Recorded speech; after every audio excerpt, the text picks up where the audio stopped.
En el estudio anterior comentamos que ciertos personajes que fueron apareciendo gradualmente en el libro de Apocalipsis empiezan a salir en orden inverso. Por ejemplo, primero desaparece Babilonia, es destruida.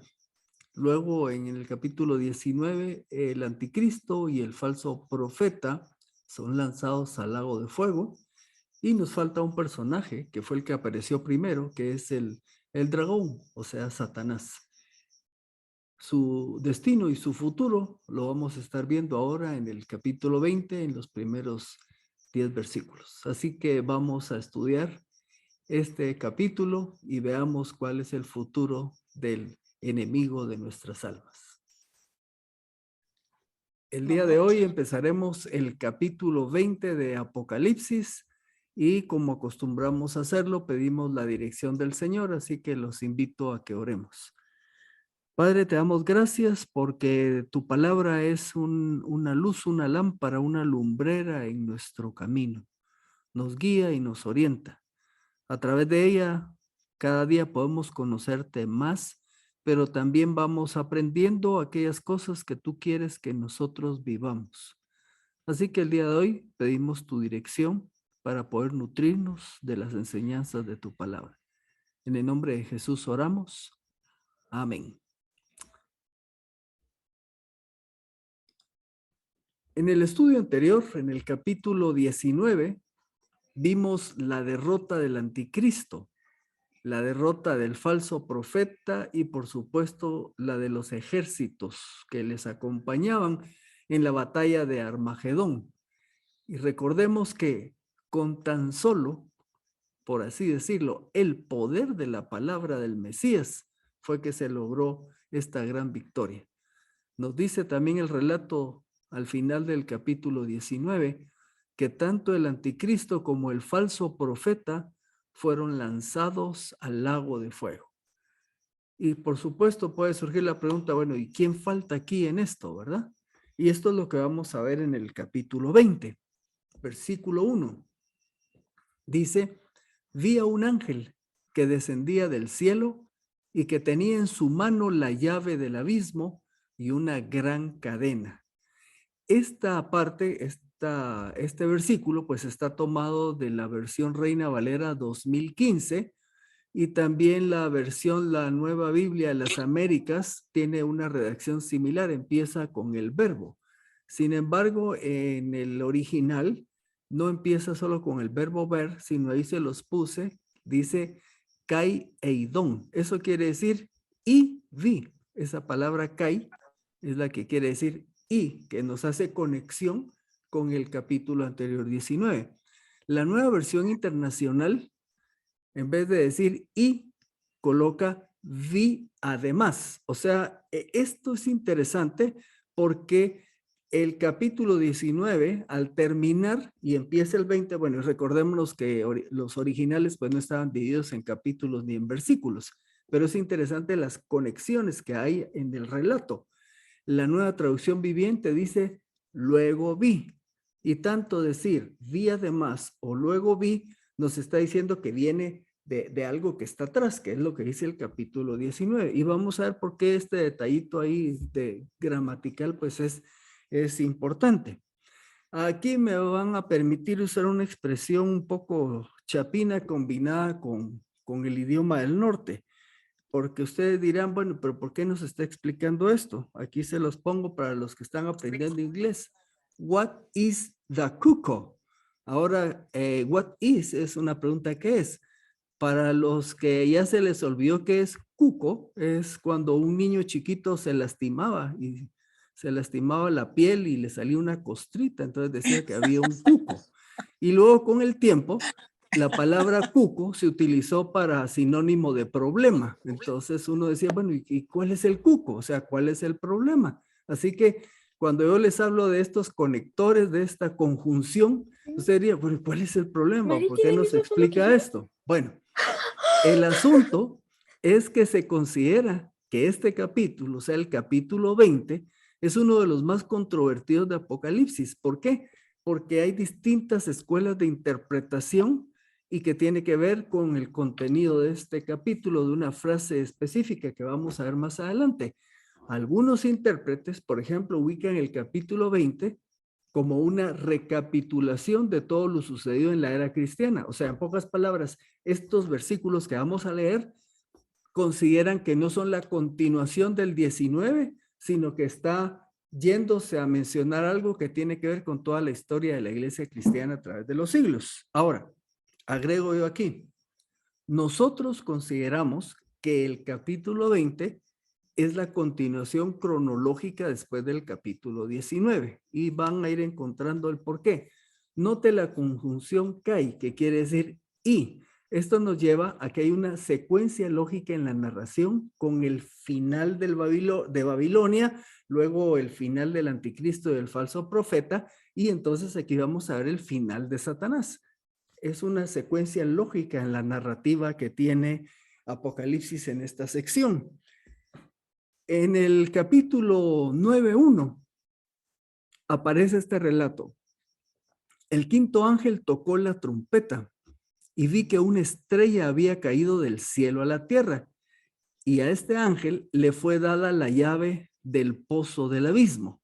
Ahí vimos esa expresión, el pozo del abismo, para que usted se recuerde, de ahí fue donde salieron aquellas langostas que herían a los hombres, pero no los mataba, sino los hacían sufrir mucho.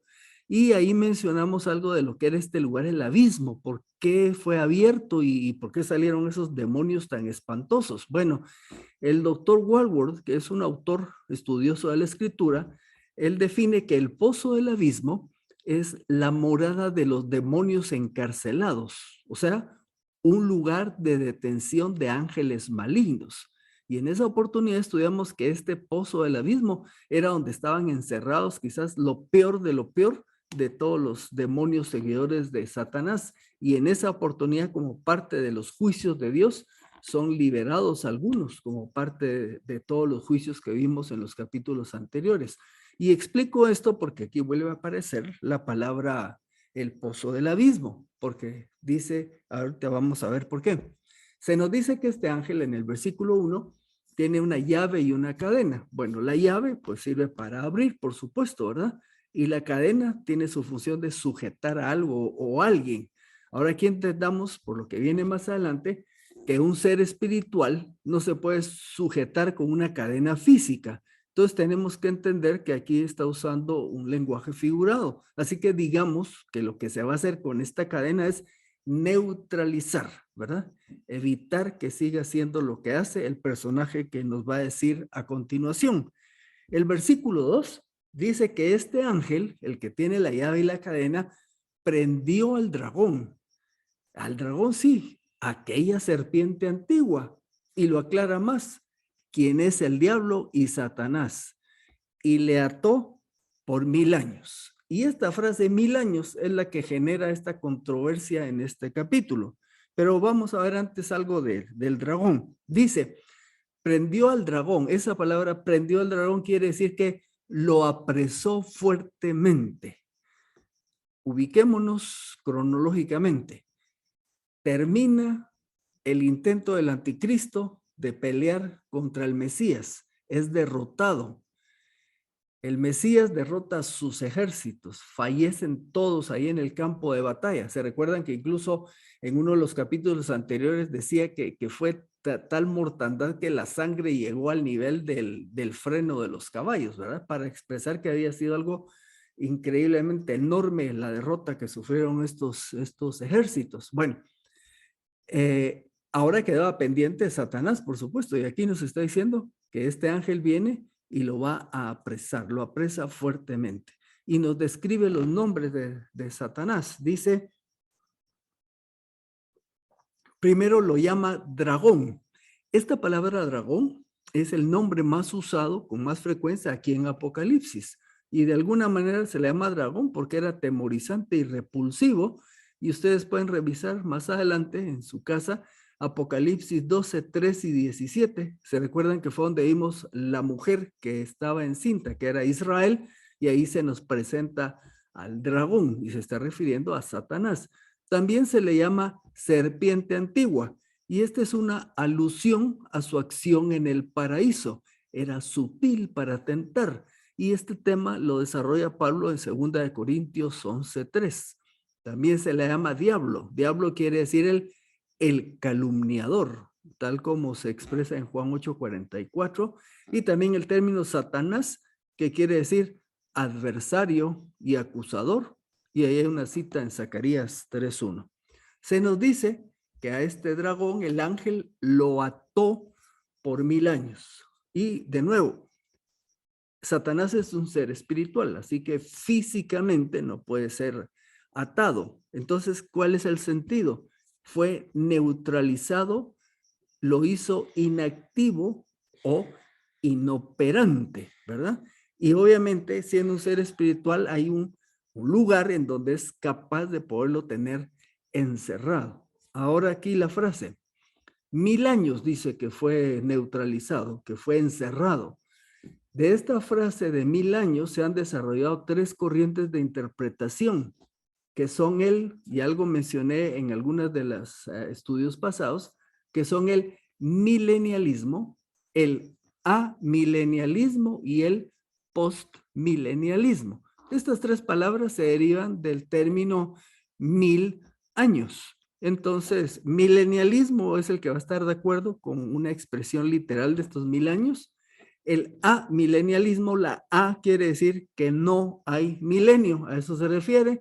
Y el postmilenialismo dice que sí hay un milenio, pero va a ser después. ¿Y qué tiene que ver esto? Tiene que ver también con la segunda venida de Jesucristo. El milenialismo también se le llama premilenialismo y tiene que ver con que se considera que la segunda venida de Cristo es antes de que se establezca este milenio. Vamos a verlo aquí un poco más. El milenialismo o premilenialismo considera que estos 1000 años son 1000 años literales, que van a empezar a partir de la segunda venida de Jesucristo. Y en esos 1000 años, Él va a reinar aquí en la tierra junto con los redimidos. ¿Y sobre quiénes va a reinar? Va a reinar sobre los sobrevivientes de la tribulación. Los creyentes que sobreviven la tribulación inauguran junto con el Señor Jesucristo su reino. Así que el premilenialismo considera que son 1000 años literales en donde el Señor Jesucristo reina aquí sobre la tierra. Veamos la otra corriente. El amilenialismo considera que no hay un reinado de 1000 años literales. O sea, dice, no hay milenio, olvídense, eso no es así, en el sentido literal, ¿verdad? Ellos dicen que Apocalipsis 20, del 1 al 6, es una descripción del curso de la era de la iglesia. En pocas palabras, lo que está en estos 6 versículos es desde que Jesucristo vino hasta que regrese, nos está escribiendo durante este tiempo lo que dicen estos versículos. El amilenialismo considera que los 1000 años son simbólicos y esto es haciendo una interpretación alegórica. Ellos dicen que este tiempo va a ser el reinado de Cristo con sus santos entre las 2 venidas. En pocas palabras, para ellos, este milenio simbólico o alegórico es lo que se ha estado viviendo desde que vino Jesucristo y va a terminar cuando regrese. Según entonces esta línea de interpretación, acabamos de leer que Satanás fue atado por el ángel, ¿verdad? Pues según ellos, esto se aplica para esta temporada que es el tiempo de la iglesia. Así que, en teoría, según ellos, Satanás ha estado atado todo este tiempo. Pero aquí encontramos un problema, porque cuando ustedes revisan 1 Pedro 5:8, ahí se nos dice, sean sobrios y velen. Su adversario, el diablo, como león rugiente, anda alrededor buscando a quien devorar. Bueno, pero si ellos dicen que está atado, ¿cómo va a ser posible que anden como león rugiente buscando a quien devorar? Y luego más adelante, en 1 Juan 5:19, Juan, escribiéndole a la iglesia de Efeso, dice, sabemos que somos de Dios y que el mundo entero está bajo el maligno.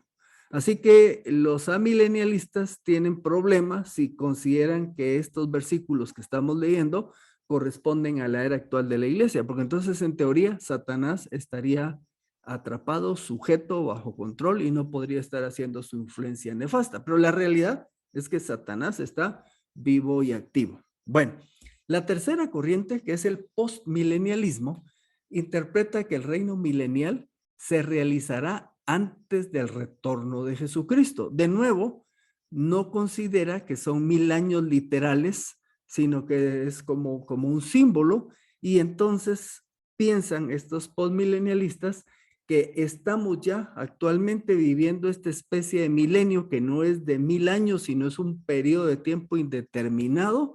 Ellos consideran que será una época dorada cuando la mayor parte del mundo se convertirá al cristianismo gracias al evangelismo. Entonces, los que tienen esta corriente, ellos creen que vamos a lograr, por así decirlo, cristianizar gran cantidad de naciones y que los cristianos vamos a llegar a ser una influencia muy fuerte y entonces va a regresar Jesucristo. El problema con esta postura es que la realidad es que como cristianos no estamos siendo la corriente dominante en el mundo, al contrario, siempre hemos sido una minoría y como está caminando el mundo, cada día vamos a encontrar apostasía, gentes que se alejan de las cosas de Dios, que es lo que hemos estado estudiando en diversas partes de la Biblia. Así que ellos serán muy optimistas, pero su enfoque no es el más acertado. Continuamos entonces con nuestro relato del capítulo 20. Dice que el ángel toma al dragón Satanás, el diablo, y lo arroja al abismo y dice que lo cierra. Y además dice que lo sella. Y esto lo hace para que no engañase más a las naciones, hasta que se cumpliesen los 1000 años después de esto. Es necesario entonces que sea desatado por un poco de tiempo. Una anotación más, en estos primeros 6 a 10 versículos, la palabra 1000 años se repite aproximadamente 6 veces. Y todavía sí algunos dicen que es simbólico cuando se está repitiendo la frase 1000 años. Bueno, veamos este versículo. Dice que el ángel lo arrojó, cerró y selló. ¿Qué quiere decir esto? Indica que no hay posibilidad alguna de salir del encierro. En este momento, el propósito no es el castigo, ahorita no está encerrado para ser castigado, sino está encerrado con el propósito fundamental, estamos hablando de Satanás, de impedir que engañe a las naciones. Pero el versículo nos dice que al final del milenio será dejado libre y volverá a engañar, aunque nota que por un poco de tiempo. Vamos a discutir esto un poco más adelante. Y vi tronos, dice, y se sentaron sobre ellos y se les concedió hacer juicio. Y vi las almas de los degollados por causa del testimonio de Jesús y por la palabra de Dios. Ellos no habían adorado a la bestia ni a su imagen, ni tampoco recibieron la marca en sus frentes ni en sus manos. Ellos, estos que está describiendo aquí, volvieron a vivir y reinaron con Cristo por 1000 años. Bueno, desglosémoslo. Se habla de que ve tronos y que hay algunos que se sientan sobre ellos. ¿Quiénes son los que se sientan en estos tronos? Hay distintos abordajes. Algunos opinan que pueden ser los creyentes del rapto que retornan con Cristo y ellos son parte de los que van a estar en estos tronos, pero también hay otros que agregan que pueden ser santos del Antiguo Testamento, que pueden ser seres celestiales o los 24 ancianos. No es un gran problema quienes puedan ser. Lo importante aquí es la función que van a tener, que es de regir y juzgar. Van a reinar con Cristo y por lo tanto rigen y a la vez juzgan. Se nos dice también que mira a los que murieron por causa de su fidelidad a Cristo durante la tribulación, pero nos dice que estos van a resucitar para reinar con Cristo por 1000 años.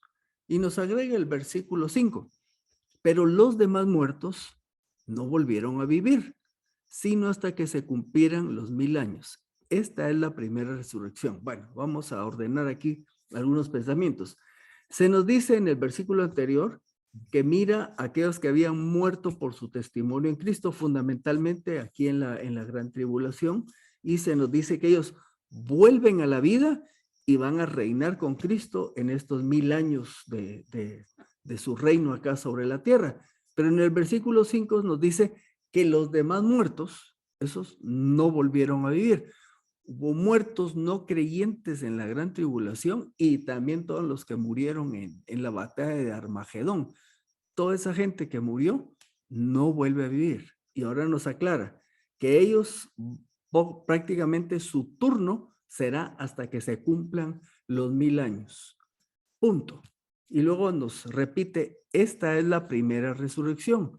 Esta primera resurrección se está refiriendo a lo que está en el versículo 4, de todos los que murieron por su fidelidad en Cristo. Ellos son parte de la primera resurrección. Y aquí les voy a dar un poco más de información. Los demás muertos que se mencionan aquí en el 5 son los inconversos también de todas las edades.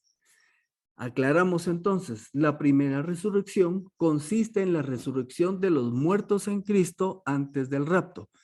Recuérdense que cuando sea el rapto se nos dice que los que están dormidos, o sea que murieron en Cristo, resucitarán primero y los que estén vivos serán raptados. Entonces, dentro de la primera resurrección están los muertos en Cristo antes del rapto. Van a estar también los muertos en Cristo en la tribulación. Y se considera que también van a resucitar los santos del Antiguo Testamento. Los creyentes del Señor antiguo testamentarios resucitan dentro de este ciclo que se le llama la primera resurrección.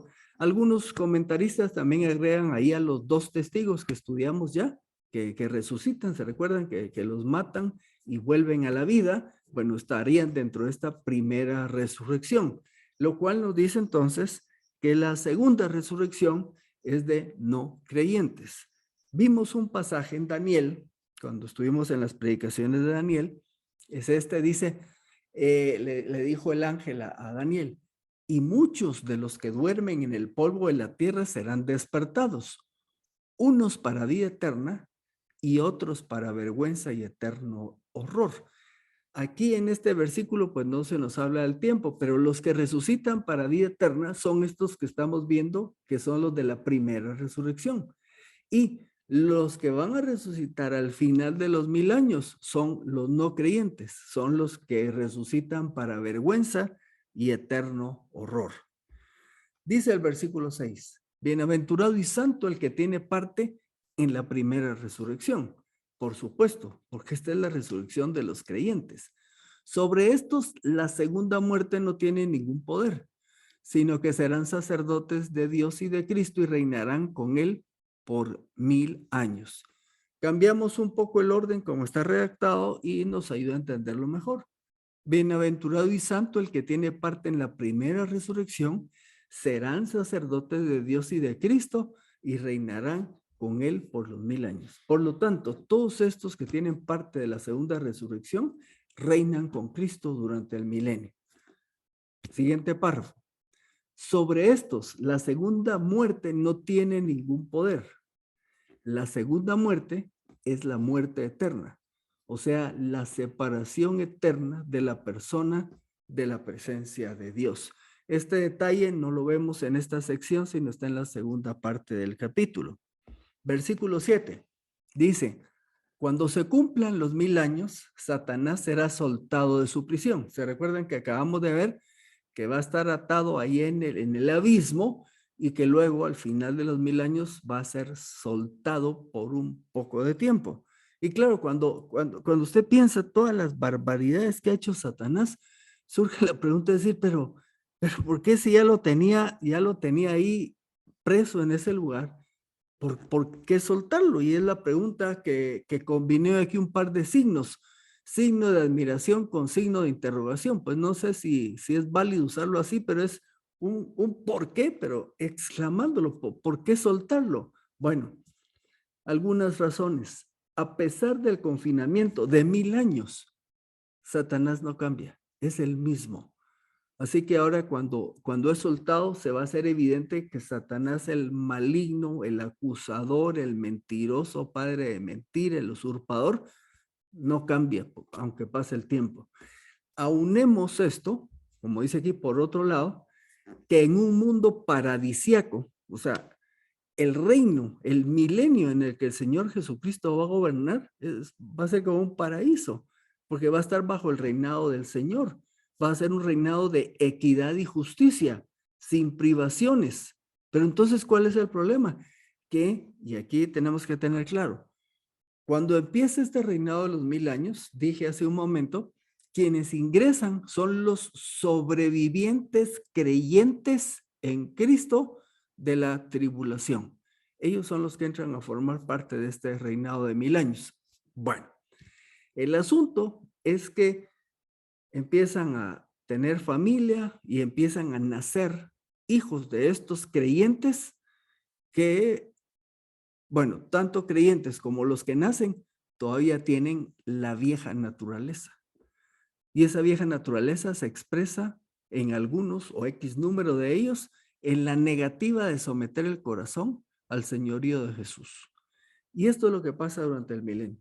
Estos que están naciendo, algunos van a creer, van a entregar su vida al Señor Jesús y van a haber otros que como evidencia de la vieja naturaleza del pecado en la vida del ser humano, porque recuérdense que los que nazcan en el milenio serán como nosotros, seres humanos pecadores que necesitan redención, pero van a haber algunos que no van a querer aceptar al Señor Jesús, no van a creer, pese a que el Señor es el único gobernante, un gobernante justo, sabio, amoroso y lo que usted quiera. La rebeldía humana se va a hacer evidente ahí y quizás estarán sometidos porque ni modo, el Señor es poderoso, pero con una negativa interna de someterse al corazón. De esto es de lo que se va a aprovechar el diablo. Por eso sale, ¿y qué sale a hacer? O sea, lo metieron al abismo para que no pudiera engañar. Lo sueltan, ¿y qué sale a hacer? Sale, como dice el versículo 8, y saldrá para engañar a las naciones que están sobre los 4 puntos cardinales de la tierra, a Gog y a Magog, a fin de congregarlos para la batalla, y agrega que el número de ellos es como la arena del mar. Imagínense lo que ya pasó ahorita que terminamos el capítulo 19 y empezamos el 20, ¿verdad? Es arrasada todo este levantamiento contra el Mesías. El Mesías regresa y establece su reino. Y luego se vuelve a repetir otra vez, sale Satanás, se aprovecha de todos aquellos que han crecido durante el reino, pero que no han creído en Cristo, los engaña y los convence para congregarlos, para pelear nuevamente contra el Mesías. Saldrá para engañar a las naciones, a todos aquellos que nacieron durante el milenio y no creyeron en Cristo como su Señor y Salvador. ¿Y cuántos son? El versículo dice que son como la arena del mar, o sea, va a convencer, va a engañar a grandes multitudes. Se nos dice que sobre los 4 puntos cardinales de la tierra, o sea, es una rebelión en la que él logra convencer a la gente de todo el planeta. Aquí se menciona esta palabra Agog y Magog. Esta palabra Gog y Magog aparece en uno de los profetas del Antiguo Testamento, me parece que es Ezequiel, y los escritores, los estudiosos indican que hay que entenderlos por separado. Gog en esa escritura es una persona y Magog un territorio. En este versículo lo que se nos dice es que Gog representa a lo que es un líder o líderes y Magog distintos territorios. En pocas palabras, el engaño de Satanás abarca a todas las naciones con sus respectivos líderes. Es una rebelión, como dice aquí, generalizada. ¿Y entonces qué hacen? Subieron sobre lo ancho de la tierra y rodearon el campamento de los santos y la ciudad amada, y descendió fuego del cielo y los devoró. La palabra campamento de los santos y ciudad amada pueden considerarse sinónimos y se está refiriendo a la Jerusalén terrenal. En ese milenio, el Mesías va a reinar desde Jerusalén, que va a ser su sede precisamente, y ahí es donde vienen todos los rebeldes a rodearla. Estamos repitiendo la escena con la que terminamos el capítulo 19. No aprenden la lección. Tanto Satanás con todos sus engañados vuelven a querer ir y derrocar al Mesías. Y aquí coloco una interjección. Y ¡puf! Así nomás. Los que subieron y rodearon la ciudad son consumidos en un instante con fuego del cielo. Sin tanta vuelta. La rebelión se forma y en un santiamén, en un abrir y cerrar de ojos, el Señor termina con esta rebelión. Versículo 10. Y el diablo que los engañaba fue lanzado al lago de fuego y azufre, donde también están la bestia y el falso profeta, y serán atormentados día y noche por los siglos de los siglos. El diablo, engañador, es lanzado por el Señor al lago de fuego. A este ya se había referido Jesús allá en Mateo 25, 41b, cuando dice al fuego eterno preparado para el diablo y sus ángeles. Pues esta palabra dicha por el Señor Jesús se está cumpliendo aquí cuando es lanzado y pues ahí se junta con el anticristo y el falso profeta. ¿Y qué es lo que les toca? Dice, serán atormentados día y noche por los siglos de los siglos. Esto quiere decir que va a haber una continuidad y eternidad del castigo al que el maligno y sus seguidores serán sometidos. Bueno, y hasta aquí vamos a llegar en esta oportunidad. Vamos a ver qué de los no creyentes, pero eso será en la segunda parte del capítulo 20. De momento, vamos a detenernos acá y vamos a agregar lo siguiente. Llegamos hasta aquí, vamos a tomar un receso y Dios mediante nos veremos nuevamente el 10 de enero del 2022. Deseo que el gozo del Señor sea en cada una de las familias aquí representadas y que este sea un tiempo de alabanza y agradecimiento por el advenimiento del Salvador. Al terminar el capítulo 20 en esta primera sección, pudimos ver el destino final de Satanás. Es el lago de fuego, en donde se reúne con el anticristo y el falso profeta, y donde eternamente estarán en este lugar que no le deseamos a nadie. De momento, vamos a hacer una pausa en este fin de año y nos volveremos a ver el próximo año para continuar con la última parte del libro de Apocalipsis, capítulo 20, 21 y 22.